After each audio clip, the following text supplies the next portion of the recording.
ਸਤਿ ਸ੍ਰੀ ਅਕਾਲ ਜੀ। ਤੁਸੀਂ ਵੇਖ ਰਹੇ ਹੋ JSTV। ਅੱਜ ਦੀ ਇਹ ਖਬਰ ਪੰਜਾਬ ਦੇ ਮੁਲਾਜ਼ਮਾਂ ਦੇ ਲਈ ਬਹੁਤ ਖਾਸ ਖਬਰ ਹੈ।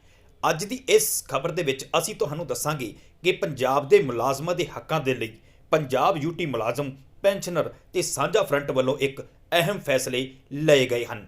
ਫੈਸਲੇ ਕੀ ਹਨ ਇਹ ਵੀ ਤੁਹਾਨੂੰ ਸੁਣਾਵਾਂਗੇ, ਪਰ ਉਸ ਤੋਂ ਪਹਿਲਾਂ ਜੇਕਰ ਤੁਸੀਂ ਸਾਡਾ ਚੈਨਲ ਸਬਸਕ੍ਰਾਈਬ ਨਹੀਂ ਕੀਤਾ ਤਾਂ ਸਾਡੇ ਚੈਨਲ ਨੂੰ ਸਬਸਕ੍ਰਾਈਬ ਕਰੋ ਤਾਂ ਕਿ ਸਮੇਂ-ਸਮੇਂ ਤੇ ਤੁਹਾਨੂੰ ਲੇਟੈਸਟ ਨਿਊਜ਼ ਜਿਹੜੀ ਪਹੁੰਚਦੀ ਰਹੇ। ਤੇ ਆਓ ਹੁਣ ਤੁਹਾਨੂੰ ਸੁਣਾਉਂਦੇ ਹਾਂ ਪੰਜਾਬ ਯੂਟੀ ਮੁਲਾਜ਼ਮ ਪੈਨਸ਼ਨਰ ਤੇ ਸਾਂਝਾ ਫਰੰਟ ਦੇ ਪੰਜਾਬ ਦੇ ਕਨਵੀਨਰ ਜਰਮਨਜੀਤ ਸਿੰਘ ਦੀ ਵੀਡੀਓ।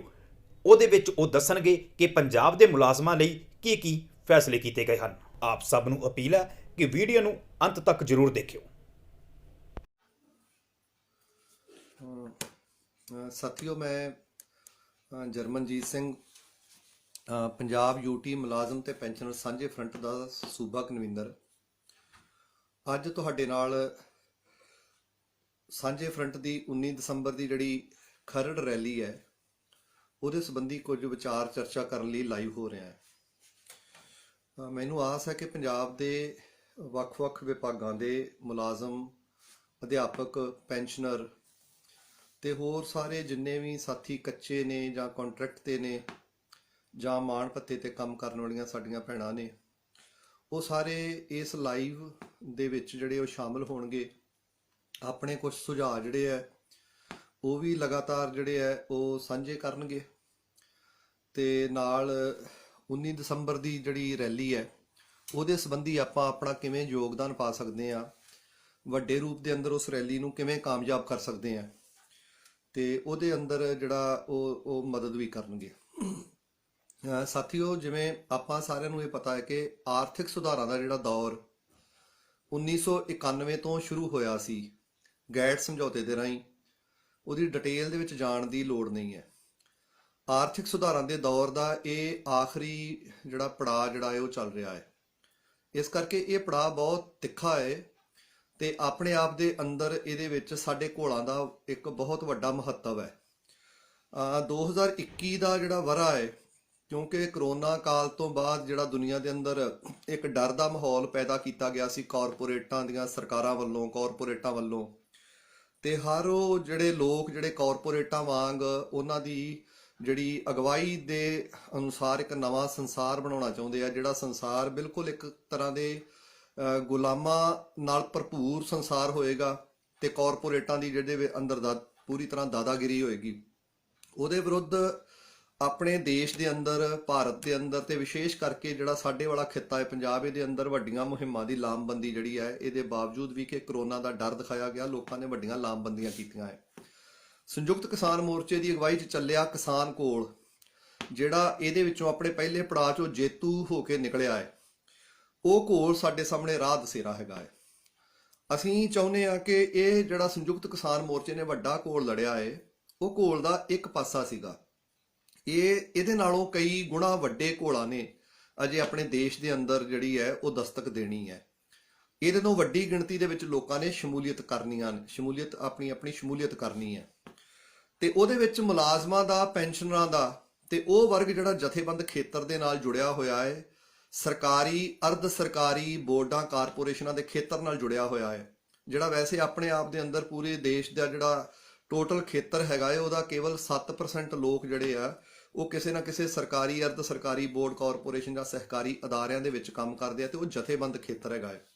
ਆਪਾਂ ਉਹਦੇ ਵੱਲੋਂ ਕਿਉਂਕਿ ਉਹਦੀ ਨੁਮਾਇੰਦਗੀ ਕਰਦੇ ਆ, ਉਹਦੇ ਵਿੱਚ ਕੰਮ ਕਰਦੇ ਆ, ਨਿੱਜੀਕਰਨ ਦੇ ਜਿੰਨੇ ਦੁਰਪ੍ਰਭਾਵ ਹੈ ਉਹਨਾਂ ਨੂੰ ਅਸੀਂ ਚੰਗੀ ਤਰ੍ਹਾਂ ਜਾਣਦੇ ਆ, ਭੁਗਤਦੇ ਆ ਤੇ ਉਹਦੀ ਵਿਆਖਿਆ ਵੀ ਆਪਾਂ ਚੰਗੇ ਤਰੀਕੇ ਦੇ ਨਾਲ ਕਰ ਸਕਦੇ ਆ। ਇਸ ਕਰਕੇ ਸਾਡਾ ਵੀ ਉਹਦੇ ਵਿੱਚ ਦੇਸ਼ ਦੀ ਇੱਕ ਵੱਡੀ ਲਹਿਰ ਦੇ ਅੰਦਰ ਆਪਣਾ ਇੱਕ ਮਹੱਤਵ ਹੈ, ਇੱਕ ਰੋਲ ਹੈ। ਮੈਂ ਉਹਦੇ ਸੰਬੰਧੀ ਅਪੀਲ ਕਰਨ ਲੱਗਾ ਹੈ ਕਿ ਸਾਂਝਾ ਫਰੰਟ 29 ਜੁਲਾਈ ਦੀ ਜਿਹੜੀ ਪਟਿਆਲਾ ਮਹਾ ਰੈਲੀ ਸੀ, ਜਿਹਦੇ ਵਿੱਚ ਪੰਜਾਬ ਦੇ ਮੁਲਾਜ਼ਮਾਂ ਤੇ ਪੈਨਸ਼ਨਰਾਂ ਨੇ ਰਿਕਾਰਡ ਤੋੜ ਇਕੱਠ ਕੀਤਾ, 70,000 ਦੇ ਕਰੀਬ ਗਿਣਤੀ ਦੇ ਵਿੱਚ ਪਟਿਆਲੇ 'ਚ ਇਕੱਠੇ ਹੋਏ। ਉਸ ਤੋਂ ਬਾਅਦ ਪੰਜਾਬ ਦੇ ਸਰਕਾਰ ਦੇ ਜਿਹੜੇ 5 ਮੰਤਰੀਆਂ ਦਾ ਸਮੂਹ ਸੀਗਾ, ਉਹਦੇ ਨਾਲ ਸਾਂਝੇ ਫਰੰਟ ਦੀਆਂ 4 ਮੀਟਿੰਗਾਂ ਹੋਈਆਂ। ਕਈ ਕਿਸਮ ਦੇ ਮੋੜਾ ਘੋੜਾ 'ਚੋਂ ਲੰਘੇ ਆ, ਕਈ ਕਿਸਮ ਦੇ ਉਤਰਾਅ ਚੜਾਅ ਵੇਖੇ ਹੈ ਤੇ ਸਰਕਾਰ ਨੇ, ਪੰਜਾਬ ਸਰਕਾਰ ਨੇ, ਜਿਵੇਂ ਕੇਂਦਰ ਦੀ ਮੋਦੀ ਸਰਕਾਰ ਨੇ ਕਿਸਾਨਾਂ ਦੀ ਲਹਿਰ ਨੂੰ ਤੋੜਨ ਲਈ, ਕਿਸਾਨਾਂ ਦੀ ਲਹਿਰ ਨੂੰ ਬਦਨਾਮ ਕਰਨ ਲਈ ਕੋਈ ਵੀ ਉਹਨਾਂ ਨੇ ਆਪਣਾ ਹਥਕੰਡਾ ਛੱਡਿਆ ਨਹੀਂ ਸੀ। ਇਵੇਂ ਹੀ ਪੰਜਾਬ ਦੀ ਸਰਕਾਰ ਨੇ ਵੀ ਸਾਂਝੇ ਫਰੰਟ ਦੀ ਲਹਿਰ ਨੂੰ ਕਮਜ਼ੋਰ ਕਰਨ ਲਈ, ਸਾਂਝੇ ਫਰੰਟ ਨੂੰ ਤੋੜਨ ਲਈ, ਸਾਂਝੇ ਫਰੰਟ ਨੂੰ ਬਦਨਾਮ ਕਰਨ ਲਈ ਤਰ੍ਹਾਂ ਤਰ੍ਹਾਂ ਦੇ ਹਥਕੰਡੇ ਵਰਤੇ। ਪਰ ਇਹਦੇ ਬਾਵਜੂਦ ਵੀ ਸਾਂਝਾ ਫਰੰਟ ਜਿਹੜਾ ਸਾਡੇ ਸਾਹਮਣੇ ਵੱਡਾ ਸਵਾਲ ਸੀ ਕਿ ਸਾਂਝਾ ਫਰੰਟ ਕਾਇਮ ਰੱਖਿਆ ਜਾਵੇ ਤੇ ਇਹਦੀ ਜਿਹੜੀ ਹੈ ਲੜਾਕੂ ਦਿੱਖ ਜਿਹੜੀ ਹੈ ਉਸ ਦਿੱਖ ਨੂੰ ਜਿਹੜਾ ਹੈ ਆਪਾਂ ਲਗਾਤਾਰ ਜਿਹੜੀ ਬੁਲੰਦੀ ਤੇ ਖੜੀਏ। ਇਹਦੇ ਵਿੱਚ ਕੋਈ ਸ਼ੱਕ ਨਹੀਂ ਹੈ ਕਿ 29 ਜੁਲਾਈ ਦੀ ਜਿਹੜੀ ਪਟਿਆਲਾ ਰੈਲੀ ਹੈ ਉਹਦੇ ਤੋਂ ਬਾਅਦ ਸਾਂਝੇ ਫਰੰਟ ਨੇ ਚਾਹੇ 4 ਵੱਡੀਆਂ ਰੈਲੀਆਂ ਕੀਤੀਆਂ ਨੇ। ਉਹਦੇ ਵਿੱਚ 11 ਸਤੰਬਰ ਦੀ ਚੰਡੀਗੜ੍ਹ ਰੈਲੀ ਸੀਗੀ, ਫਿਰ 16 ਅਕਤੂਬਰ ਨੂੰ ਮੋਰਿੰਡੇ ਦੇ ਵਿੱਚ ਰੈਲੀ ਕੀਤੀ ਹੈ, ਉਸ ਤੋਂ ਬਾਅਦ 13 ਨਵੰਬਰ ਨੂੰ ਜਿਹੜੀ ਸੀ ਬਠਿੰਡੇ ਦੇ ਵਿੱਚ ਰੈਲੀ ਕੀਤੀ ਹੈ, ਉਸ ਤੋਂ ਬਾਅਦ 21 ਨਵੰਬਰ ਨੂੰ ਮੋਰਿੰਡੇ ਹਲਕਾ ਚਮਕੌਰ ਸਾਹਿਬ ਦੇ ਵੱਖ-ਵੱਖ ਪਿੰਡਾਂ 'ਚ ਕਸਬਿਆਂ 'ਚ ਇੱਕ ਬਹੁਤ ਵੱਡਾ ਕੋਈ ਸੈਂਕੜੇ ਗੱਡੀਆਂ ਦੀ ਜਿਹੜੀ ਗਿਣਤੀ ਵਾਲਾ ਅਗਵਾਈ ਵਾਲਾ ਇੱਕ ਝੰਡਾ ਮਾਰਚ ਕੀਤਾ ਹੈ। ਜ਼ਿਲ੍ਹਿਆਂ ਦੇ ਅੰਦਰ ਆਪਣੇ ਇਕੱਠ ਕੀਤੇ ਹੈ, ਮੰਤਰੀਆਂ ਦੇ ਘਰ ਘੇਰੇ ਹੈ, ਬਹੁਤ ਸਾਰਾ ਕੁਝ ਕੀਤਾ ਹੈ। ਤੇ ਹੁਣ ਸਾਂਝਾ ਫਰੰਟ 19 ਦਸੰਬਰ ਨੂੰ ਖਰੜ ਵਿਖੇ ਇੱਕ ਵੱਡੀ ਰੈਲੀ ਲੈ ਕੇ ਜਿਹੜਾ ਹੈ ਉਹ ਲੋਕਾਂ ਦੀ ਕਚਹਿਰੀ 'ਚ ਦੁਬਾਰਾ ਜਾ ਰਿਹਾ ਹੈ।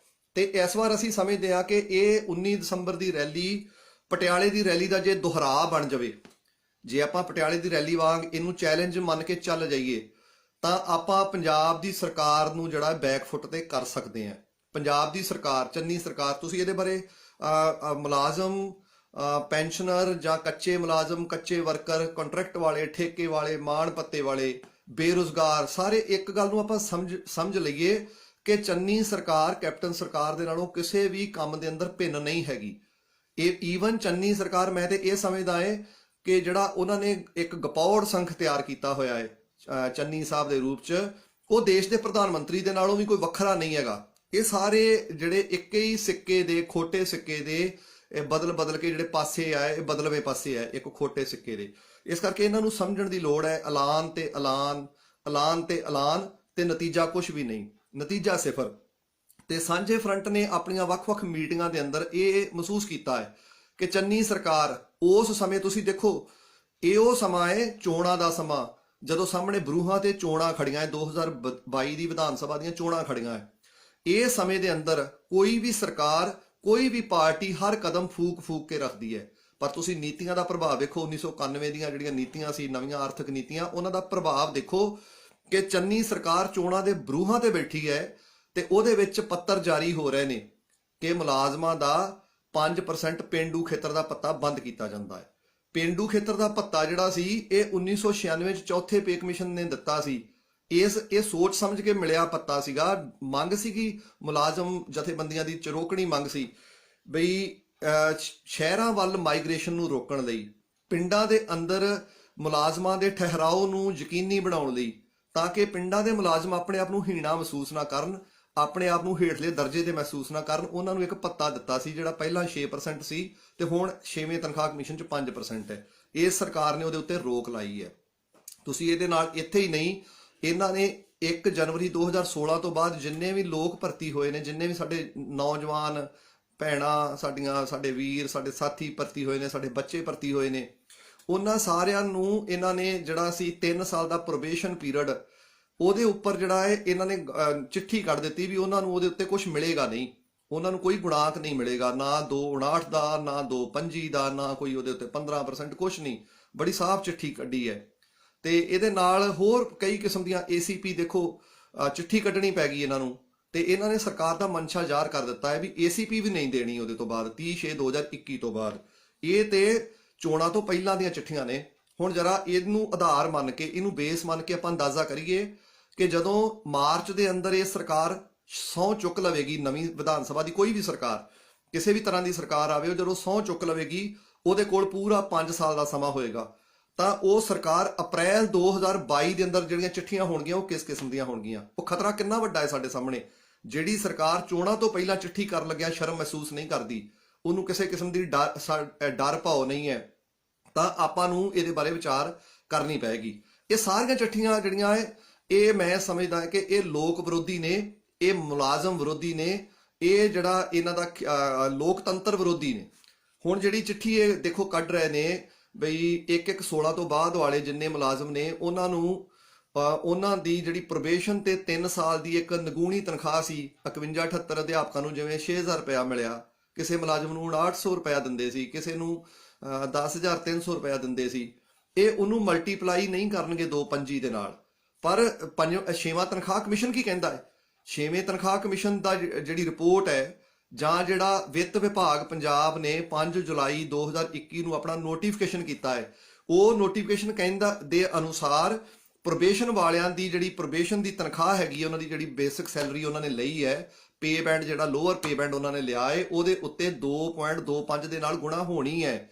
ਇਹ ਛੇਵਾਂ ਤਨਖਾਹ ਕਮਿਸ਼ਨ ਵੀ ਕਹਿੰਦਾ ਹੈ, ਤੇ ਇਹ ਛੇਵੇਂ ਤਨਖਾਹ ਕਮਿਸ਼ਨ ਨੂੰ ਨੋਟੀਫਾਈ ਕਰਨ ਵਾਲਾ ਵਿੱਤ ਵਿਭਾਗ ਪੰਜਾਬ ਸਰਕਾਰ ਦਾ ਨੋਟੀਫਿਕੇਸ਼ਨ ਵੀ ਕਹਿੰਦਾ ਹੈ। ਇਸ ਕਰਕੇ ਇਹਨਾਂ ਨੂੰ ਨਵੀਂ ਚਿੱਠੀ ਕੱਢਣੀ ਪਈ ਹੈ, ਤੇ ਨਵੀਂ ਚਿੱਠੀ ਤੋਂ ਇਹਨਾਂ ਦਾ ਮਨਸ਼ਾ ਜਿਹੜਾ ਬਿਲਕੁਲ ਸਾਫ਼ ਹੈ ਵੀ ਪੰਜਾਬ ਸਰਕਾਰ ਜਿਹੜੀ ਹੈ ਉਹ ਪੰਜਾਬ ਦੇ ਮੁਲਾਜ਼ਮਾਂ ਦੇ ਉੱਤੇ, ਪੰਜਾਬ ਦੇ ਜਨਤਕ ਅਦਾਰਿਆਂ ਦੇ ਉੱਤੇ, ਸਰਕਾਰੀ ਅਦਾਰਿਆਂ ਦੇ ਉੱਤੇ ਜਿਹੜੀ ਨਵੀਂ ਵਿਧਾਨ ਸਭਾ ਬਣਨੀ ਹੈ, ਉਹਦੇ ਤੋਂ ਬਾਅਦ ਇੱਕ ਵੱਡਾ ਹੱਲਾ ਬੋਲਣ ਦੀ ਤਿਆਰੀ ਵਿੱਚ ਹੈਗੀ ਹੈ। ਇਸ ਕਰਕੇ ਸਾਨੂੰ ਆਪਣੀਆਂ ਤਿਆਰੀਆਂ ਤਕੜੀਆਂ ਕਰਨੀਆਂ ਚਾਹੀਦੀਆਂ ਹੈ। ਸੋ ਤੁਹਾਨੂੰ ਇਹ ਜਿਹੜੀ ਖਰੜ ਦੀ ਰੈਲੀ ਹੈ, ਇਹਦੀ ਅਪੀਲ ਮੈਂ ਬਤੌਰ ਕਨਵੀਨਰ ਪੰਜਾਬ ਯੂਟੀ ਮੁਲਾਜ਼ਮ ਤੇ ਪੈਨਸ਼ਨਰ ਸਾਂਝੇ ਫਰੰਟ ਵੱਲੋਂ ਤੁਹਾਨੂੰ ਅਪੀਲ ਕਰ ਰਿਹਾ ਹੈ ਬਈ ਆਪਾਂ 19 ਦੀ ਜਿਹੜੀ ਰੈਲੀ ਹੈ, ਇਹਦੇ ਵਿੱਚ ਆਪਣੇ ਸਾਰੇ ਗਿਲੇ ਸ਼ਿਕਵਿਆਂ ਨੂੰ ਦੂਰ ਕਰਦੇ ਹੋਏ, ਭੁੱਲਦੇ ਹੋਏ, ਉਹਨਾਂ ਨੂੰ ਕੁਝ ਸਮੇਂ ਲਈ ਆਪਾਂ ਇੱਕ ਸਾਈਡ ਤੇ ਕਿਸੇ ਕੋਨੇ ਦੇ ਵਿੱਚ ਰੱਖੇ ਬਸਤੇ ਦੇ ਵਿੱਚ ਸੁੱਟ ਦਈਏ। ਆਪਾਂ ਜਦੋਂ ਨਵੀਂ ਸਰਕਾਰ ਬਣ ਜਾਵੇਗੀ, ਉਸ ਤੋਂ ਬਾਅਦ ਉਹਨਾਂ ਨੂੰ ਚਤਾਰ ਵੀ ਲਵਾਂਗੇ, ਸਾਰਾ ਕੁਝ ਕਰ ਲਵਾਂਗੇ। ਫਿਲਹਾਲ ਇੱਕ ਮੁੱਠ ਹੋ ਕੇ, ਇਕਜੁੱਟ ਹੋ ਕੇ ਖਰੜ ਦੇ ਅੰਦਰ ਵਹੀਰਾਂ ਕੱਤ ਦਈਏ, ਪੰਜਾਬ ਦੀ ਸਰਕਾਰ ਨੂੰ ਚੈਲੰਜ ਦਈਏ ਵੀ ਅਸੀਂ ਹੈਗੇ ਆ, ਅਸੀਂ ਪੰਜਾਬ ਦੇ ਵਾਰਸ, ਆਪਣੇ ਸੰਯੁਕਤ ਕਿਸਾਨ ਮੋਰਚੇ ਦੇ ਵਾਰਸ, 32 ਕਿਸਾਨ ਜਥੇਬੰਦੀਆਂ ਦੇ ਪਦ ਚਿੰਨ੍ਹਾਂ ਤੇ ਚੱਲਣ ਵਾਲੇ ਲੋਕ ਅਸੀਂ ਮੁਲਾਜ਼ਮਾਂ ਦੇ ਅੰਦਰ ਹੈਗੇ ਆ। ਸਾਡੇ ਅੰਦਰ ਏਕਾ ਸਭ ਤੋਂ ਵੱਧ ਜ਼ਰੂਰੀ ਜਿਹੜੀ ਹੈ ਗੱਲ ਹੈ।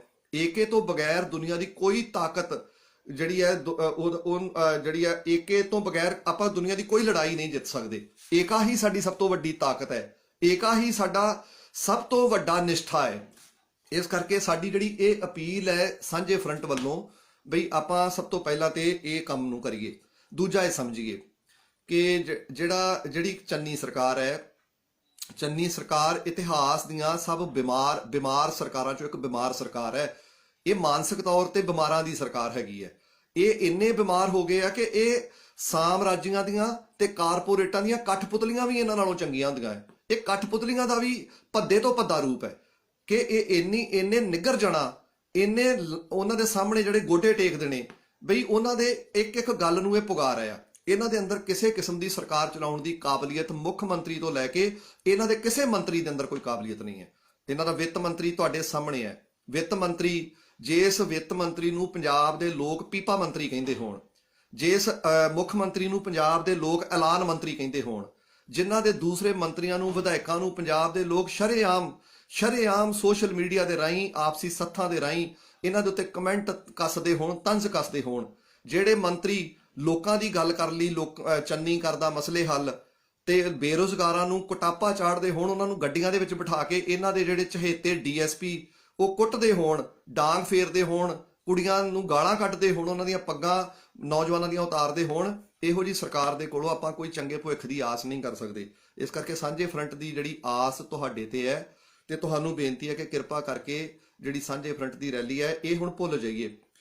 ਆਪਾਂ ਇੱਕ ਮੇਰੀ ਮੈਂ ਲਾਸਟ ਬੇਨਤੀ ਕਰਨੀ ਹੈ, ਅਪੀਲ ਲੰਬੀ ਨਾ ਹੋਵੇ, ਮੈਂ ਇਹ ਵੀ ਯਤਨ ਕਰਨਾ ਹੈ ਕਿ 12, 14, 15 ਮਿੰਟ ਦੇ ਵਿੱਚ ਸਮਾਪਤ ਹੋ ਜਾਵੇ। ਦੇਖੋ ਸਾਥੀਓ, ਕੱਲੇ ਲੜ ਕੇ ਦੇਖ ਲਿਆ ਹੈ, ਇਹ ਵਾਰ-ਵਾਰ ਅਸੀਂ ਕਹਿੰਦੇ ਆ, ਕੱਲੇ ਲੜਨਾ ਵੀ ਜ਼ਰੂਰੀ ਹੈ। ਆਪਣੀ ਜਥੇਬੰਦੀ ਦੀ, ਆਪਣੀ ਮੰਗ ਦੀ ਪ੍ਰੋੜਤਾ ਕਰਨੀ ਸਭ ਤੋਂ ਜ਼ਰੂਰੀ ਹੈ। ਹਰੇਕ ਵਰਗ ਦੀ ਇਹ ਜ਼ਿੰਮੇਵਾਰੀ ਹੈ, ਹਰੇਕ ਵਰਗ ਨੂੰ ਅਧਿਕਾਰ ਹੈ ਪੂਰਾ ਕਿ ਉਹ ਆਪਣੇ ਵਰਗ ਦੀ ਗੱਲ ਕਰੇ, ਕੱਚੇ ਤੋਂ ਪੱਕੇ ਹੋਣ ਦੀ ਗੱਲ ਕਰੇ, ਪੁਰਾਣੀ ਪੈਨਸ਼ਨ ਬਹਾਲੀ ਲਈ ਲੜੇ, ਉਹ ਆਪਣੇ ਭੱਤਿਆਂ ਦੀ ਬਹਾਲੀ ਲਈ ਲੜਨ, ਸਾਰਿਆਂ ਨੂੰ ਅਧਿਕਾਰ ਹੈ। ਪਰ ਆਪਾਂ ਜੇਕਰ ਇੱਕ ਮਹੀਨਾ ਜੇਕਰ ਆਪਾਂ ਸਾਂਝੇ ਫਰੰਟ ਦੇ ਰਾਹੀਂ ਆਪਾਂ ਲੜ ਲਈਏ, ਸਾਂਝੇ ਫਰੰਟ ਦੇ ਰਾਹੀਂ, ਤਾਂ ਮੈਂ ਸਮਝਦਾ ਹਜ਼ਾਰਾਂ ਲੱਖਾਂ ਦੇ ਇਕੱਠ ਹੋ ਸਕਦੇ ਆ। ਤੇ ਜੇ ਹਜ਼ਾਰਾਂ ਲੱਖਾਂ ਦੇ ਇਕੱਠ ਹੋ ਸਕਦੇ ਆ, ਆਪਾਂ ਸਰਕਾਰ ਨੂੰ ਜਿਹੜਾ ਹੈ ਉਹ ਪਿਛਲਖੁਰੀ ਭਜਾ ਸਕਦੇ ਆ। ਮੈਂ ਤੁਹਾਨੂੰ ਇੱਕ ਬੇਨਤੀ ਸਿੰਪਲ ਸਿੱਧੀ ਜੀ ਕਰਦਾ ਹੈ, ਆਪਣੇ ਸਾਹਮਣੇ ਸਾਰੇ ਸਾਥੀ ਨਾ, ਟੇਬਲ ਆਪਣੇ ਕੋਲ ਮੇਜ਼ ਪਏ ਹੁੰਦੇ, ਟੇਬਲ ਰੱਖ ਲਓ, ਆਪਣੀ ਮੁੱਠੀ ਨੂੰ ਸਮਝ ਲਓ ਕਿ ਇੱਕ ਯੂਨੀਅਨ ਹੈ। ਇਸ ਮੁੱਠੀ ਨੂੰ ਉਸ ਟੇਬਲ ਦੇ ਉੱਤੇ ਜ਼ੋਰ ਦੀ ਹੇਠਾਂ ਪਟਕਾਓ। ਪਹਿਲੀ ਮੁੱਠੀ ਵੱਜੇਗੀ, ਸਮਝ ਲਓ ਇੱਕ ਪਹਿਲੀ ਯੂਨੀਅਨ ਨੇ ਰੈਲੀ ਕੀਤੀ ਆਪਣੀਆਂ ਮੰਗਾਂ ਲਈ। ਟੇਬਲ ਹਿੱਲੇਗਾ ਜ਼ਰੂਰ, ਪਰ ਟੇਬਲ ਨੂੰ ਕੋਈ ਬਹੁਤਾ ਅਸਰ ਨਹੀਂ ਹੋਵੇਗਾ। ਮਜ਼ਬੂਤ ਟੇਬਲ ਰੱਖਣਾ ਹੈ ਕਿਉਂਕਿ ਸਰਕਾਰ ਮਜ਼ਬੂਤ ਹੈ। ਫਿਰ ਦੂਸਰੀ ਮੁੱਠੀ ਮਾਰੋ, ਇਹ ਦੂਸਰੀ ਯੂਨੀਅਨ ਦੀ ਰੈਲੀ ਹੈ। ਫਿਰ ਤੀਸਰੀ ਮੁੱਠੀ ਮਾਰੋ। ਇਦਾਂ ਕਰਦੇ ਅੱਧਾ ਘੰਟਾ ਲਗਾਓ। ਅੱਧੇ ਘੰਟੇ ਦੇ ਅੰਦਰ 100 ਮੁੱਠੀਆਂ ਮਾਰੋ। ਸਮਝ ਲਓ ਪੰਜਾਬ ਦੇ ਅੰਦਰ ਵੱਖ-ਵੱਖ ਵਿਭਾਗਾਂ ਦੀਆਂ 100 ਯੂਨੀਅਨਾਂ ਨੇ 100 ਰੈਲੀਆਂ ਕੀਤੀਆਂ ਹੈ। ਤੇ ਉਸ ਤੋਂ ਬਾਅਦ ਟੇਬਲ ਦੇਖੋ, ਟੇਬਲ ਦਾ ਕੁਝ ਵੀ ਵਿਗੜੇਗਾ ਨਹੀਂ, ਟੇਬਲ ਉਵੇਂ ਦਾ ਉਵੇਂ ਕਾਇਮ ਰਹੇਗਾ। ਹੁਣ ਇਹਨਾਂ ਮੁੱਠੀਆਂ ਦੀ ਸਾਰੀ ਕੱਲੀ ਮੁੱਠੀ ਦੀ ਤਾਕਤ ਨੂੰ ਜਿਹੜਾ ਹੈ ਨਾ ਉਹਨੂੰ ਕੱਢ ਲਓ ਕਿ ਕਿੰਨਾ ਕੰਮ ਕੀਤਾ। ਇਹਨੂੰ ਸਾਇੰਸ ਵਾਲੇ ਸਾਥੀ ਕਰ ਸਕਦੇ, ਫਿਜ਼ਿਕਸ ਵਾਲੇ ਸਾਥੀ ਕਰ ਸਕਦੇ ਆ ਕਿ ਕਿੰਨੇ ਜੂਲ ਵਰਕ ਹੋਇਆ। ਉਸ ਸਾਰੇ ਵਰਕ ਨੂੰ ਇਕੱਠਾ ਕਰੋ ਕਿ 100 ਮੁੱਠੀਆਂ ਜਦੋਂ ਤੁਸੀਂ ਟੇਬਲ ਤੇ ਮਾਰੀਆਂ ਕਿੰਨਾ ਕੰਮ ਕੀਤਾ। ਹੁਣ ਉਹ 100 ਮੁੱਠੀਆਂ ਦਾ ਇੱਕੋ ਵੱਡਾ ਮੁੱਠਾ, ਇੱਕੋ ਵੱਡਾ ਹਥੌੜਾ, ਬਦਾਨੀ ਸੱਟ ਜਿਹੜੀ ਇਕੱਠੀ ਕਰਕੇ ਮਾਰੋ, ਉਹ ਟੇਬਲ ਚਕਨਾਚੂਰ ਹੋ ਜਾਏਗਾ। ਇਹੀ ਸਾਡੀ ਲਹਿਰ ਦਾ ਕੇਂਦਰ ਬਿੰਦੂ ਹੈ, ਜਿੱਥੇ ਸਰਮਾਏਦਾਰ ਸਾਨੂੰ ਕਈ ਸਦੀਆਂ ਤੋਂ ਕੱਲੇ ਕਰਕੇ ਆਪਸ ਵਿੱਚ ਲੜਾ ਕੇ, ਆਪਸ ਵਿੱਚ ਵੰਡੀਆਂ ਪਵਾ ਕੇ, ਅਸੀਂ ਸਾਰੇ ਇਹ ਭਰਮ ਪਾਲ ਕੇ ਬੈਠੇ ਹਾਂ ਕਿ ਅਸੀਂ ਸਰਕਾਰ ਦੇ ਖਿਲਾਫ ਇੱਕ ਵੱਡੀ ਲੜਾਈ ਲੜ ਰਹੇ ਹਾਂ, ਪਰ ਅਸੀਂ ਕੱਲੇ ਲੜ ਰਹੇ ਹਾਂ। ਅਸੀਂ ਸਰਕਾਰ ਦੇ ਵਿਰੁੱਧ ਲੜ ਤੇ ਰਹੇ ਹਾਂ, ਪਰ ਸਰਕਾਰ ਦੇ ਉੱਤੇ ਉਸ ਲੜਾਈ ਦਾ ਬਹੁਤਾ ਅਸਰ ਨਹੀਂ ਹੋ ਰਿਹਾ। ਪਰ ਜੇਕਰ ਅਸੀਂ ਇਕਜੁੱਟ ਹੋ ਕੇ ਲੜਾਂਗੇ ਤਾਂ ਜਿਵੇਂ ਉਹ ਇੱਕ ਵੱਡੀ ਵਿਦਾਨੀ ਸੱਟ 100 ਮੁੱਠੀਆਂ ਦੇ ਬਰਾਬਰ ਇੱਕੋ ਮਾਰੀ ਸੀ, ਉਹਦੇ ਨਾਲ ਜਿਵੇਂ ਉਹ ਟੇਬਲ ਚਕਨਾਚੂਰ ਹੋ ਜਾਣਾ, ਉਵੇਂ ਸਰਕਾਰ ਦਾ ਹੰਕਾਰ ਸਾਡੀ ਏਕਤਾ ਦੇ ਨਾਲ ਚਕਨਾਚੂਰ ਹੋਣਾ ਹੈ। ਏਕਤਾ ਕਰਕੇ ਜਿਹੜੀ ਅਸੀਂ ਵੱਡੀ ਲੜਾਈ ਲੜਨੀ, ਉਹਦੇ ਨਾਲ ਚਕਨਾਚੂਰ ਹੋਣਾ ਹੈ। ਜੇ ਦੇਸ਼ ਦੇ ਅੰਦਰ ਅੱਜ ਤੱਕ ਦੀ ਹਿੰਦੁਸਤਾਨ ਦੇ 74 ਸਾਲਾਂ ਦੀ ਸਭ ਤੋਂ ਵੱਧ ਤਾਨਾਸ਼ਾਹ ਤੇ ਸਭ ਤੋਂ ਵੱਧ ਹੰਕਾਰੀ ਮੋਦੀ ਸਰਕਾਰ ਦਾ ਜਿਹੜਾ ਘੁਮੰਡ ਹੈ, ਉਹ ਕਿਸਾਨਾਂ ਦਾ ਮੋਰਚਾ ਚਕਨਾਚੂਰ ਕਰ ਸਕਦਾ ਹੈ, ਤਾਂ ਮੈਂ ਸਮਝਦਾ ਉਹ ਕਿਸਾਨ ਮੋਰਚੇ ਦੀ ਇਕਜੁੱਟਤਾ ਨੇ ਚਕਨਾਚੂਰ ਕੀਤਾ ਹੈ। 32 ਕਿਸਾਨ ਜਥੇਬੰਦੀਆਂ ਦੇ ਏਕੇ ਨੇ ਚਕਨਾਚੂਰ ਕੀਤਾ ਹੈ। ਜੇਕਰ ਇਹ ਦੇਸ਼ ਦੀਆਂ 460 ਕਿਸਾਨ ਜਥੇਬੰਦੀਆਂ ਜਾਂ ਪੰਜਾਬ ਦੀਆਂ 32 ਕਿਸਾਨ ਜਥੇਬੰਦੀਆਂ ਕੱਲੀਆਂ ਹੋਰ 20 ਸਾਲ ਵੀ ਲੜਦੀਆਂ ਰਹਿੰਦੀਆਂ, ਤਾਂ ਇਹ ਕਦੀ ਵੀ ਉਹ ਕਾਨੂੰਨ ਰੱਦ ਨਹੀਂ ਸੀ ਕਰਵਾ ਸਕਦੀਆਂ, ਕਦੀ ਵੀ ਸਰਕਾਰ ਨੂੰ ਝੁਕਾ ਨਹੀਂ ਸੀ ਸਕਦੀਆਂ। ਸੋ ਆਪਾਂ ਨੂੰ ਇਹ ਇਕੱਠੇ ਹੋਣ ਦੀ ਲੋੜ ਹੈ। ਮੈਂ ਇੱਕ ਵਾਰੀ ਰਵੀਸ਼ ਕੁਮਾਰ ਦਾ ਇੱਕ ਪ੍ਰੋਗਰਾਮ ਦੇਖਿਆ ਸੀਗਾ, ਅੱਜ ਤੋਂ ਕੋਈ 1.5 ਸਾਲ ਪਹਿਲਾਂ। ਉਹਨਾਂ ਨੇ, ਰਵੀਸ਼ ਕੁਮਾਰ ਹੋਰਾਂ ਨੇ ਮਹਾਰਾਸ਼ਟਰ ਦੇ ਉੱਤੇ ਪ੍ਰੋਗਰਾਮ ਕੀਤਾ, ਬੰਬੇ ਸ਼ਹਿਰ ਦੇ ਉੱਤੇ। ਤਾਂ ਉਹਨਾਂ ਨੇ ਪ੍ਰੋਗਰਾਮ 'ਚ ਦੱਸਿਆ ਕਿ ਬੰਬੇ ਸ਼ਹਿਰ ਦੇ ਅੰਦਰ ਕੁਝ ਖੇਤਰ ਨੇ, ਦਾਦਰ ਦਾ ਖੇਤਰ, ਪਰੇਲ ਦਾ ਖੇਤਰ, ਜਿਹੜਾ ਇੰਡਸਟਰੀ ਦਾ ਖੇਤਰ ਸੀਗਾ, ਜਿੱਥੇ ਸਭ ਤੋਂ ਪਹਿਲੀ ਇੰਡਸਟਰੀ ਅੱਜ ਤੋਂ 100-125 ਸਾਲ ਪਹਿਲਾਂ ਜਿਹੜੀ ਸੀ, ਉਹ ਬੜੀ ਵੱਡੇ ਰੂਪ ਦੇ ਵਿੱਚ ਆਈ ਸੀਗੀ। ਤੇ ਉਹਦੇ ਅੰਦਰ ਹਜ਼ਾਰਾਂ ਦੀ ਗਿਣਤੀ 'ਚ ਫੈਕਟਰੀਆਂ, ਹਜ਼ਾਰਾਂ ਦੀ ਗਿਣਤੀ 'ਚ ਕਾਰਖਾਨੇ ਸੀ। ਰਵੀਸ਼ ਕੁਮਾਰ ਹੋਰੀ ਕਹਿੰਦੇ ਕਿ ਉੱਥੇ ਕੱਲੀ ਫੈਕਟਰੀ ਕਰਕੇ ਉਹ ਸਾਰੀਆਂ ਫੈਕਟਰੀਆਂ ਬੰਦ ਹੋ ਗਈਆਂ, ਸਾਰੇ ਕਾਰਖਾਨੇ ਬੰਦ ਹੋ ਗਏ। ਪਰ ਉਹ ਕਾਰਖਾਨਿਆਂ ਦੇ ਜਿਹੜੇ ਮਜ਼ਦੂਰ ਸੀ, ਉਹਨਾਂ ਨੇ ਆਪਣੀਆਂ ਯੂਨੀਅਨ ਬਣਾਈਆਂ ਹੋਈਆਂ ਸੀ। ਕੱਲਾ ਕਾਰਖਾਨਾ, ਕੱਲੀ ਫੈਕਟਰੀ, ਉਹਦੇ ਮਜ਼ਦੂਰ ਆਪਣੀ ਜਥੇਬੰਦੀ ਬਣਾਉਂਦੇ ਸੀ, ਆਪਣੇ ਝੰਡੇ ਲੈਂਦੇ ਸੀ, ਝੰਡੇ ਲੈ ਕੇ ਸਰਕਾਰ ਦੇ ਵਿਰੁੱਧ ਲੜਦੇ ਸੀ। ਫਿਰ ਉਹ ਕਾਰਖਾਨਾ ਬੰਦ ਹੋ ਜਾਂਦਾ ਸੀ। ਪਹਿਲਾਂ ਹੀ ਬੰਦ ਹੁੰਦਾ ਸੀ ਉਹ ਕਾਰਖਾਨਾ, ਪੱਕਾ ਬੰਦ, ਉਹ ਖੁੱਲਦਾ ਨਹੀਂ ਸੀ। ਫਿਰ ਦੂਜੇ ਕਾਰਖਾਨੇ ਦੀ ਵਾਰੀ ਆਉਂਦੀ ਸੀ। ਦੂਜੇ ਕਾਰਖਾਨੇ ਵਾਲੇ ਆਪਣੀ ਲੜਾਈ ਅਲੱਗ ਲੜਦੇ ਸੀ, ਪਰ ਤੀਜੇ ਵਾਲੇ ਨਾਲ ਨਹੀਂ ਸੀ, ਸਾਥ ਨਹੀਂ ਸੀ ਦਿੰਦੇ। ਫਿਰ ਦੂਜੇ ਵੀ ਬੰਦ, ਫਿਰ ਹੌਲੀ ਤੀਸਰਾ ਵੀ ਬੰਦ। ਇਦਾਂ ਕਰਦਿਆਂ ਹਜ਼ਾਰਾਂ ਕਾਰਖਾਨੇ, ਹਜ਼ਾਰਾਂ ਫੈਕਟਰੀਆਂ ਮਜ਼ਦੂਰਾਂ ਦੀਆਂ ਬੰਦ ਹੋ ਗਈਆਂ। ਉਹਨਾਂ ਦੀਆਂ ਜਿਹੜੀਆਂ ਚਾਲਾਂ ਸੀ, ਜਿੱਥੇ ਉਹ ਰਹਿੰਦੇ ਆ, ਇਕੱਠੇ ਘਰ ਬਣਾਉਣੇ, ਇਕੱਠੇ ਇੱਕ ਜਗ੍ਹਾ ਤੇ ਹਜ਼ਾਰ ਘਰ ਹੋਣਾ, ਉਹ ਸਾਰੀਆਂ ਦੀਆਂ ਸਾਰੀਆਂ ਚਾਲਾਂ ਖਤਮ ਹੋ ਗਈਆਂ, ਉੱਜੜ ਗਈਆਂ। ਪਰ ਉਹਨਾਂ ਨੇ ਏਕਤਾ ਕਰਕੇ ਲੜਾਈ ਨਹੀਂ ਲੜੀ। ਜੇਕਰ ਉਹ, ਰਵੀਸ਼ ਕੁਮਾਰ ਦਾ ਕਹਿਣਾ ਸੀ ਕਿ ਜੇਕਰ ਇਹ ਸਾਰੇ ਫੈਕਟਰੀਆਂ ਦੇ ਮਜ਼ਦੂਰ, ਸਾਰੇ ਕਾਰਖਾਨਿਆਂ ਵਾਲੇ, ਜੇਕਰ ਉਹ ਸਮਝ ਜਾਂਦੇ ਕਿ ਜੇ ਪਹਿਲੀ ਫੈਕਟਰੀ ਬੰਦ ਹੋਈ ਹੈ ਤੇ ਦੂਸਰੀ ਨੇ ਵੀ ਹੋਣਾ ਹੈ, ਤੀਸਰੀ ਨੇ ਵੀ ਹੋਣਾ ਹੈ, ਤਾਂ ਉਹ ਸਾਰੇ ਦੇ ਸਾਰੇ ਜੇਕਰ ਸਾਂਝੀ ਲੜਾਈ ਲੜਦੇ ਤਾਂ ਲਾਜ਼ਮੀ ਤੌਰ ਤੇ ਉਹ ਸਾਰੇ ਬਚ ਜਾਂਦੇ। ਪਰ ਉਹ ਬਚੇ ਨਹੀਂ, ਉਹਨਾਂ ਦੀ ਉਹ ਸਾਰੀ ਦੀ ਸਾਰੀ ਉਜਾੜਾ ਹੋ ਗਿਆ। ਸੋ ਆਪਾਂ ਉਸ ਰਸਤੇ ਨਾਲ ਚੱਲੀਏ। ਇਹ ਮਤ ਸਮਝੀਏ ਕਿ ਕੱਚੇ ਅਧਿਆਪਕ ਕੱਲੇ ਪੱਕੇ ਹੋ ਜਾਣਗੇ ਤੇ ਬਾਕੀ ਰਹਿ ਜਾਣਗੇ। ਇਹ ਮਤ ਸਮਝੀਏ ਕਿ ਕੰਪਿਊਟਰ ਅਧਿਆਪਕ ਕੱਲੇ ਪੱਕੇ ਹੋ ਜਾਣਗੇ, ਬਾਕੀ ਰਹਿ ਜਾਣਗੇ। ਇਹ ਮਤ ਸਮਝੀਏ ਕਿ NHM ਵਾਲੇ ਜਿਹੜੇ ਉਹ ਪੱਕੇ ਹੋ ਜਾਣਗੇ, ਬਾਕੀ ਰਹਿ ਜਾਣਗੇ। ਇਹ ਮਤ ਸਮਝੀਏ ਕਿ ਆਸ਼ਾ ਵਰਕਰਾਂ ਕੱਲੀਆਂ ਨੂੰ ਘੱਟੋ ਘੱਟ ਉਜਰਤ ਮਿਲ ਜਾਏਗੀ, ਬਾਕੀ ਰਹਿ ਜਾਣਗੀਆਂ, ਜਾਂ ਮਿਡ ਡੇ ਮੀਲ ਵਾਲੀਆਂ ਕੱਲੀਆਂ ਉਜਰਤ ਲੈ ਜਾਣਗੀਆਂ, ਜਾਂ ਜੰਗਲਾਤ ਵਾਲੇ ਕੱਲੇ ਪੱਕੇ ਹੋ ਜਾਣਗੇ, ਜਾਂ NSQ ਵਾਲੇ ਪੱਕੇ ਹੋ ਜਾਣਗੇ, ਜਾਂ ਵਾਟਰ ਸਪਲਾਈ ਐਂਡ ਸੈਨੀਟੇਸ਼ਨ ਵਾਲੇ ਸਾਥੀ ਪੱਕੇ ਹੋ ਜਾਣਗੇ, ਜਾਂ ਫਿਰ PRTC ਪਨ ਬੱਸਾਂ ਦੇ ਡਰਾਈਵਰ, ਕੰਡਕਟਰ ਅੱਜ ਕੱਲ੍ਹ ਸੰਘਰਸ਼ ਦੇ ਮੈਦਾਨ ਵਿੱਚ ਨੇ, ਉਹ ਪੱਕੇ ਹੋ ਜਾਣਗੇ। ਇਦਾਂ ਨਹੀਂ ਹੋਵਾਂਗੇ। ਆਪਾਂ ਸਾਰਿਆਂ ਨੂੰ ਇਕੱਠੇ ਹੋ ਕੇ ਲੜਨ ਦੀ ਲੋੜ ਆ। ਬਹੁਤ ਵੱਡੇ ਵਿਸ਼ਾਲ ਦਿਓ ਕੱਦ ਮੋਰਚਿਆਂ ਦੀ ਲੋੜ ਆ। ਇਹ ਸਾਡੀ ਚਿੰਤਾ ਹੈ, ਸਾਂਝੇ ਫਰੰਟ ਦੀ ਚਿੰਤਾ ਹੈ। ਇਸ ਕਰਕੇ ਸਾਡੇ ਸਾਹਮਣੇ ਸਾਂਝੇ ਫਰੰਟ ਦੀ ਲੜਾਈ ਨੂੰ, ਲਹਿਰ ਨੂੰ ਵੱਡਾ ਕਰਨਾ ਹੈ। ਪੰਜਾਬ ਦੀ ਸਮੁੱਚੀ ਮੁਲਾਜ਼ਮ ਲਹਿਰ ਨੂੰ, ਪੈਨਸ਼ਨਰ ਲਹਿਰ ਨੂੰ, ਮੈਂ ਮੁਲਾਜ਼ਮ ਸਾਥੀਓ ਤੁਹਾਨੂੰ ਬੇਨਤੀ ਕਰਨੀ ਚਾਹੁੰਦਾ, ਪੈਨਸ਼ਨਰ ਬਾਬੇ ਅੱਜ ਉਹਨਾਂ ਦੀ ਗਿਣਤੀ ਆਪਣੇ ਨਾਲੋਂ ਜ਼ਿਆਦਾ ਹੈ। ਪੰਜਾਬ ਦੇ ਅੰਦਰ ਸਾਰੇ ਕੱਚੇ ਪੱਕੇ ਜਿੰਨੇ ਵੀ ਮੁਲਾਜ਼ਮ ਨੇ, ਸਾਡੀ ਗਿਣਤੀ 2,85,000 ਹੈ, ਤੇ ਪੈਨਸ਼ਨਰ ਉਹਨਾਂ ਦੀ ਗਿਣਤੀ 3,06,000 ਹੈ। ਉਹਨਾਂ ਦੀ ਗਿਣਤੀ ਆਪਣੇ ਨਾਲੋਂ ਵੱਧ ਗਈ। ਉਹਨਾਂ ਦੀ ਲੜਾਈ ਵੀ ਅੱਜ ਉਹ ਮੈਦਾਨ ਦੇ ਵਿੱਚ ਨੇ। 80 ਸਾਲਾਂ ਦੇ, 85 ਸਾਲਾਂ ਦੇ ਸਾਡੇ ਸਤਿਕਾਰਯੋਗ ਬਜ਼ੁਰਗ ਉਹ ਮੈਦਾਨ ਵਿੱਚ ਨੇ। ਇਸ ਕਰਕੇ ਜੇ ਉਹ ਮੈਦਾਨ ਦੇ ਅੰਦਰ ਠੰਡ ਦੇ ਵਿੱਚ ਜਾ ਸਕਦੇ ਆ, ਤਾਂ ਆਪਾਂ ਮੁਲਾਜ਼ਮ ਨੌਜਵਾਨ ਆਪਾਂ ਇਹਨੂੰ ਛੱਡ ਦਈਏ ਵੀ ਆਪਾਂ ਕੁੜੀਆਂ ਆਜ਼ਾਦੀਆਂ ਹੈਗੀਆਂ, ਕੁੜੀਆਂ ਲੜ ਸਕਦੀਆਂ ਹੈ। ਕੁੜੀਆਂ ਦੁਨੀਆ 'ਚ ਅਗਵਾਈ ਕਰਦੀਆਂ ਹੈ। ਇਹ ਇਸ ਕਰਕੇ ਇਸ ਭਰਮ ਚੋਂ ਬਾਹਰ ਨਿਕਲੀਏ, ਕੁੜੀਆਂ ਮੁੰਡੇ ਹੋਣ ਦੇ ਭਰਮ ਚੋਂ ਬਾਹਰ ਨਿਕਲੀਏ, ਆਪਾਂ ਇਕੱਠੇ ਹੋ ਕੇ ਲੜੀਏ। 19 ਦਸੰਬਰ ਨੂੰ ਖਰੜ ਦੇ ਵਿੱਚ ਪਹੁੰਚੀਏ, 10,000 ਦੀ ਗਿਣਤੀ 10,000 ਦੀ ਗਿਣਤੀ 'ਚ। ਨਾ ਉਡੀਕੋ ਯੂਨੀਅਨ ਦੀ ਬੱਸ, ਨਾ ਉਡੀਕੋ ਯੂਨੀਅਨ ਦਾ ਸੱਦਾ। ਯੂਨੀਅਨ ਮੈਂ ਤੁਹਾਨੂੰ ਇੱਕ ਬੇਨਤੀ ਕਰ ਦਿੰਦਾ, ਚਾਹੇ ਕਿ ਸਾਂਝਾ ਫਰੰਟ ਵੱਡਾ ਫਰੰਟ ਹੈ, ਪਰ ਮੈਂ ਤੁਹਾਨੂੰ ਇਹ ਬੇਨਤੀ ਕਰਦਾ, ਤੁਸੀਂ ਸਮਝ ਲਓ ਕਿ ਸਾਂਝੇ ਫਰੰਟ ਦੀ ਅਪੀਲ ਵੱਡੀ ਹੈ, ਸਾਂਝੇ ਫਰੰਟ ਦਾ ਮਕਸਦ ਵੱਡਾ ਹੈ। ਸਾਂਝੇ ਫਰੰਟ ਕੋਲ ਅਜੇ ਇੰਨੀ ਤਾਕਤ ਨਹੀਂ ਹੈਗੀ ਕਿ ਉਹ ਪੰਜਾਬ ਦੇ 2,85,000 ਮੁਲਾਜ਼ਮਾਂ ਨੂੰ ਤੇ 3,06,000 ਪੈਨਸ਼ਨਰਾਂ ਨੂੰ ਬੱਸਾਂ ਦੇ ਰਾਹੀਂ ਢੋ ਕੇ ਖਰੜ ਲਿਜਾ ਸਕੇਗਾ। ਇਹ ਤਾਕਤ ਨਹੀਂ ਹੈਗੀ। ਇਹ ਤਾਕਤ ਸਿਰਫ ਤੇ ਸਿਰਫ ਤੁਹਾਡੇ ਵਿੱਚ ਹੈ। ਇਹ ਤਾਕਤ ਸਿਰਫ ਲੋਕਾਂ ਵਿੱਚ ਹੁੰਦੀ ਹੈ। ਲੋਕ ਆ ਸਕਦੇ ਆ। ਤੁਸੀਂ ਕਰੋ ਸਾ ਆਪਣੀਆਂ ਕਾਰਾਂ, ਤੁਸੀਂ ਚੱਕੋ ਸਾ ਆਪਣੇ ਬਾਈਕ ਮੋਟਰਸਾਈਕਲ, ਤੁਸੀਂ ਆਪਣੇ ਬੈਠੋ ਸਾ ਸਰਕਾਰੀ ਬੱਸਾਂ ਤੇ, ਤੁਸੀਂ ਬੈਠੋ ਸਾ ਕਿਸੇ ਵੀ ਹੋਰ ਸਾਧਨ ਤੇ ਖਰੜ ਪਹੁੰਚੋ। ਖਰੜ ਦੂਰ ਨਹੀਂ ਹੈਗਾ। ਜਿਵੇਂ ਦਿੱਲੀ ਦੇ ਕਿਸਾਨ ਮੋਰਚੇ 'ਚ ਕਿਸਾਨ ਤੇ ਮਜ਼ਦੂਰ ਤੇ ਹੋਰ ਲੋਕ ਪਹੁੰਚੇ ਸੀਗੇ, ਇਦਾਂ ਹੀ ਆਪਾਂ ਖਰੜ ਪਹੁੰਚੀਏ ਸਾਰੇ ਵੱਡੀ ਗਿਣਤੀ 'ਚ ਪਹੁੰਚੀਏ, ਵਹੀਰਾਂ ਕੱਤ ਦਈਏ, ਸਰਕਾਰ ਨੂੰ ਮਜਬੂਰ ਕਰ ਦਈਏ ਵੀ ਸਰਕਾਰ ਸੋਚਦੀ ਰਵੇ ਵੀ ਇਹ ਕੌਣ ਆ ਗਏ, ਇਹ ਕਿੱਥੋਂ ਆ ਗਏ ਲੋਕ। ਪੰਜਾਬ ਸਾਡਾ ਆ, ਪੰਜਾਬ ਕਿਸੇ ਸਰਕਾਰ ਦਾ ਨਹੀਂ ਆ, ਪੰਜਾਬ ਕਿਸੇ ਕੈਪਟਨ ਦਾ ਨਹੀਂ ਹੈ, ਪੰਜਾਬ ਕਿਸੇ ਬਾਦਲਾਂ ਦਾ ਨਹੀਂ ਹੈ, ਇਹ ਕਿਸੇ ਘੜੇ ਦੇ ਢੱਕਣ ਨਹੀਂ ਹੈ। ਤੁਸੀਂ ਵੇਖੋ ਜਿਹੜੇ ਕੱਲ ਤੱਕ ਭਾਜਪਾ ਨੂੰ ਗਾਲਾਂ ਕੱਢਦੇ ਸੀ ਕੈਪਟਨ ਵਰਗੇ, ਉਹ ਅੱਜ ਭਾਜਪਾ ਦੇ ਨਾਲ ਸਾਂਝਾ ਪਾ ਰਹੇ ਆ। ਤੁਸੀਂ ਦੇਖੋ ਜਿਹੜੇ ਕੱਲ ਤੱਕ ਭਾਜਪਾ ਦੇ ਵਿੱਚ ਸੀਗੇ ਨਵਜੋਤ ਸਿੰਘ ਸਿੱਧੂ ਵਰਗੇ, ਉਹ ਅੱਜ ਕੱਲ ਭਾਜਪਾ ਨੂੰ ਗਾਲਾਂ ਕੱਢ ਰਹੇ ਆ। ਇਹਨਾਂ ਦਾ ਕੋਈ ਦੀਨ ਧਰਮ ਮਾਨ ਨਹੀਂ ਹੈ, ਕਿਤੇ ਵੀ ਜਾ ਸਕਦੇ ਆ, ਇਹ ਸਾਰਾ ਕੁਝ ਵੇਚ ਦੇਣਗੇ। ਇਸ ਕਰਕੇ ਇਹਨਾਂ ਦੇ ਵਿਰੁੱਧ ਜੇਕਰ ਲੜਨਾ ਹੈ ਤਾਂ ਉਹ ਲੁਕਾਈ ਨੇ ਲੜਨਾ ਹੈ, ਤੇ ਲੁਕਾਈ ਦੇ ਅੰਦਰ ਮੁਲਾਜ਼ਮਾਂ ਦਾ ਆਪਣਾ ਇੱਕ ਰੋਲ ਹੈ। ਇਸ ਕਰਕੇ ਆਪਾਂ ਤੁਹਾਨੂੰ ਹੱਥ ਬੰਨ੍ਹ ਕੇ ਬੇਨਤੀ ਹੈ, ਸਾਰੇ ਸਾਥੀਆਂ ਨੂੰ, ਸਾਰੀਆਂ ਜਥੇਬੰਦੀਆਂ ਨੂੰ, ਅਧਿਆਪਕਾਂ ਦੀਆਂ ਸਾਰੀਆਂ ਜਥੇਬੰਦੀਆਂ, ਸਾਰੇ ਮੋਰਚੇ, ਮੈਂ ਕਿਸੇ ਮੋਰਚੇ ਦਾ ਨਾਂ ਨਹੀਂ ਲੈਂਦਾ, ਅਧਿਆਪਕਾਂ ਦੇ ਸਾਰੇ ਮੋਰਚੇ ਜਿੰਨੇ ਵੀ ਚੱਲ ਰਹੇ ਆ, ਜਿੰਨੀਆਂ ਅਧਿਆਪਕਾਂ 'ਚ ਜਥੇਬੰਦੀਆਂ ਚੱਲ ਰਹੀਆਂ, ਕੰਟਰੈਕਟ ਵਾਲੀਆਂ ਹੋਣ, ਕੰਪਿਊਟਰ ਵਾਲੇ ਸਾਥੀ ਹੋਣ, ਕੱਚੇ ਅਧਿਆਪਕ ਹੋਣ, ਹੋਰ ਜਿੰਨੇ ਵੀ ਹੋਣ, SSA ਰਮਸਾ ਵਾਲੇ ਨਾਨ ਟੀਚਿੰਗ ਹੋਣ, NHM ਮੁਕੰਮਲ NHM ਦਾ ਸਟਾਫ, ਮੁਕੰਮਲ ਸਟਾਫ ਨਰਸਾਂ, ਮੁਕੰਮਲ ANM, ਮੁਕੰਮਲ NHM ਦਾ ਦਫ਼ਤਰੀ ਕਰਮਚਾਰੀ, ਇਸੇ ਤਰ੍ਹਾਂ ਪਨ ਬੱਸ, PRTC, ਪੰਜਾਬ ਰਾਜ ਬਿਜਲੀ ਬੋਰਡ ਜਿਹੜੇ ਅੱਜ ਕੱਲ੍ਹ PSPCL ਹੈ, ਇਸੇ ਤਰ੍ਹਾਂ ਜਿੰਨੇ ਬੋਰਡ ਕਾਰਪੋਰੇਸ਼ਨਾਂ ਨੇ, ਵਾਟਰ ਸਪਲਾਈ ਐਂਡ ਸੈਨੀਟੇਸ਼ਨ ਦੇ ਜਿੰਨੇ ਮੋਰਚੇ, ਕੱਚੇ ਪੱਕੇ ਸਾਰੇ, ਇਸ ਤੋਂ ਬਗੈਰ ਜਿੰਨੇ ਰਿਵਾਈਜ਼ਡ ਅਨਰਿਵਾਈਜ਼ਡ, ਇਹ ਤੋਂ ਇਕੱਲਾ ਤੁਸੀਂ ਇਹ ਸਾਥੀਆਂ ਦੇ ਹੇਠਾਂ ਕਮੈਂਟ ਆਉਂਦੇ ਸਾਡੀ ਗੱਲ ਨਹੀਂ ਕੀਤੀ। ਸਾਥੀ ਸੈਂਕੜੇ ਤਰ੍ਹਾਂ ਦੀਆਂ ਸਮੱਸਿਆਵਾਂ ਹੈ, ਉਨੀਆਂ ਗੱਲਾਂ ਨਹੀਂ ਹੋ ਸਕਦੀਆਂ। ਤੁਸੀਂ ਸਾਰੇ ਸਮਝੋ, ਮੈਰੀਟੋਰੀਅਸ ਸਕੂਲਾਂ ਵਾਲੇ, ਜਿੰਨੇ ਹੋਰ ਆਦਰਸ਼ ਮਾਡਲ ਸਕੂਲਾਂ ਵਾਲੇ, ਜਿੰਨੇ ਕੋਈ ਟਰਮੀਨੇਟ ਹੈ, ਕੋਈ ਵਿਕਟੇਮਾਈਜ਼ ਹੈ, ਕਿਸੇ ਦੇ ਉੱਤੇ ਪਰਚੇ ਹੈ, ਜੋ ਵੀ ਹੈਗਾ, ਇਹ ਜਿੰਨਾ ਵੀ ਤੰਤਰ ਆਪਣੇ ਕੋਲ ਹੈਗਾ ਹੈ, ਤੇ ਨਾਲ ਦੀ ਨਾਲ ਸਾਡਾ ਭੁੱਖ ਬੇਰੁਜ਼ਗਾਰ ਉਹ ਸਾਥੀ ਜਿਨ੍ਹਾਂ ਨੇ ਸਾਡੀ ਪੱਗ ਰੱਖਣ ਲਈ ਅੱਜ ਕਿਤੇ ਵੀ ਸਰਕਾਰ ਨੂੰ ਬਾਹਰ ਨਹੀਂ ਨਿਕਲਣ ਦੇ ਰਹੇ, ਉਹ ਲਾਜ ਰੱਖ ਰਹੇ ਸਾਡੀ ਪੱਗ ਦੀ, ਉਹ ਲਾਜ ਰੱਖ ਰਹੇ ਸਾਡੇ ਪੰਜਾਬੀ ਹੋਣ ਦੀ। ਉਹਨਾਂ ਸਾਥੀਆਂ ਨੂੰ ਵੀ ਬੇਨਤੀ ਹੈ ਉਹ ਵੀ ਆਉਣ।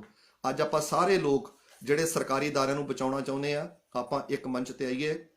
19 ਦਸੰਬਰ ਦੀ ਖਰੜ ਰੈਲੀ ਜਿਹੜੀ ਹੈ, ਉਹਨੂੰ ਇੱਕ ਕਿਸਮ ਦੀ ਯਾਦਗਾਰੀ ਰੈਲੀ ਬਣਾ ਦਈਏ ਤੇ ਭੁਲਾ ਦਈਏ ਕਿ ਪਟਿਆਲੇ ਦੇ ਅੰਦਰ ਰੈਲੀ ਸੀ, ਉਹਦੇ ਨਾਲੋਂ ਵੀ ਵੱਡੀ ਰੈਲੀ ਜਿਹੜੀ ਹੈ ਬਣ ਸਕਦੀ ਹੈ। ਸੋ ਸਾਥੀਓ, ਤਾਂ ਸਮਾਂ ਜ਼ਿਆਦਾ ਲੈ ਰਿਹਾ ਤੇ ਮੈਂ ਚਾਹੁੰਦਾ ਕਿ ਗੱਲਾਂ ਤੇ ਬਹੁਤ ਜ਼ਿਆਦੀਆਂ ਹੈ, ਤੇ ਜਿਹੜੇ ਸਾਥੀਆਂ ਦਾ ਜ਼ਿਕਰ ਨਹੀਂ ਹੋ ਪਾਇਆ, ਵੇਖੋ ਮੈਂ ਤੁਹਾਨੂੰ ਲਾਸਟ ਇੱਕ ਬੇਨਤੀ ਕਰ ਦੇਵਾਂ। ਇਸ ਵਾਰ ਮੰਗ ਪੱਤਰ ਦੀ ਤਬਦੀਲ ਬਦਲ ਦਿੱਤੀ ਗਈ ਹੈ। ਸਾਂਝੇ ਫਰੰਟ ਨੇ ਇਹ ਮਹਿਸੂਸ ਕਰਦਿਆਂ ਹੋਇਆ ਕਿ ਸਭ ਤੋਂ ਵੱਡੀ ਮੰਗ ਅੱਜ ਜਿਹੜੀ ਹੈਗੀ ਹੈ, ਸਭ ਤੋਂ ਵੱਡੀ ਮੰਗ ਹੈਗੀ ਹੈ ਕੱਚੇ ਤੇ ਕੰਟਰੈਕਟ ਵਾਲੇ ਮੁਲਾਜ਼ਮਾਂ ਨੂੰ ਪੱਕਾ ਕਰਨਾ। ਇਸ ਕਰਕੇ ਮੰਗ ਪੱਤਰ ਦੀ ਪਹਿਲੀ ਮੰਗ ਦਾ ਊੜਾ ਭਾਗ ਹੈ ਕੱਚੇ ਤੇ ਕੰਟਰੈਕਟ ਮੁਲਾਜ਼ਮ ਪੱਕੇ ਕਰਾਉਣੇ।